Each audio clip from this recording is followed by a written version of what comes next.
আসসালামু আলাইকুম। রাঙামাটিতে দেখার অনেক কিছুই আছে, কিন্তু আমরা আজকে দেখাবো রাঙামাটির রাজবাড়ি বা রাজার বাড়ি। এটা রাঙামাটির চাকমা রাজার বাড়ি। আমরা শিল্পকলা একাডেমির কাছাকাছি দিয়ে সোজা চলে আসছি পূর্ব দিকে। ঘাট আছে এখানে, রাজবাড়ির এই পাশে ঘাট, পানিটা দেখা যাচ্ছে কত সুন্দর। আমরা এখন রাজার বাড়ি যাব। এই খেয়াঘাটে পার করতে 5 টাকা বা 10 টাকা নিতে পারে। দেখেন রাঙামাটির লেক, চমৎকার লেক। আজকে বোটে কোনো ভাড়া নেবে না, এই ছেলেটার থেকে শুনলাম। এখানে কেউ যদি মারা যায় তাহলে সেই দিন, সেদিন না, যে মারা যায় ওই সময়ে একদিন বোট ভাড়া ফ্রি করে দেওয়া হয়। ঠিক আজকে এটা বোটটা আমরা ওপারে যাব, কোনো ভাড়া লাগবে না, কারণ কেউ একজন মারা গেছে।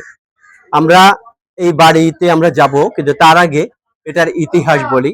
রাঙামাটির চাকমা রাজবাড়ির ইতিহাস হচ্ছে, এটা বেশ সমৃদ্ধ, যা মূলত চাকমা রাজা দেব ঐতিহ্যবাহী বাসস্থান এবং সংস্কৃতির ধারক তিনি। মূল রাজবাড়িটি কাপ্তাই বাঁধের কারণে ডুবে যাওয়ায় রাজা ত্রিদিব ত্রিদিব রায় 1963 সালে নতুন রাজবাড়ি নির্মাণ করেন, যা বর্তমানে রাজবন বিহারের কাছে অবস্থিত এবং এর সাংস্কৃতিক গুরুত্ব অপরিসীম।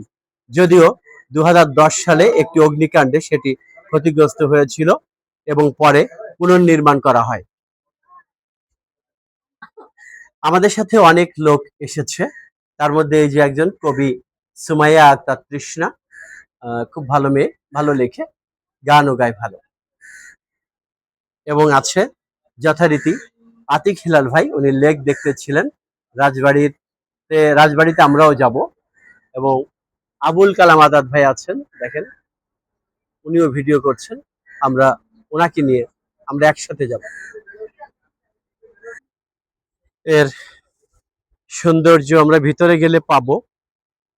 যাই হোক, আদি অবস্থান হচ্ছে চাকমা রাজাদের প্রথম রাজধানী ছিল এই এই রাজভবন, যেটা বর্তমানে রাঙ্গুনিয়ায় চট্টগ্রামের মধ্যে পড়েছে। আসলে এটা আগে ছিল, আর এটা রাঙামাটিতে স্থানান্তর করা হয়েছে। রাজা হরিশ্চন্দ্র 1877 সালে তিনি তার রাজধানী রাজা ভুবন থেকে রাঙামাটিতে নিয়ে আসেন এবং নতুন রাজবাড়ি নির্মাণ করেন।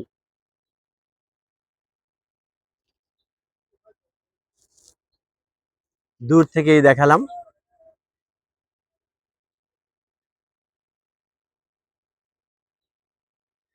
এই জায়গাটা আসলে দেখতে অত্যন্ত সুন্দর।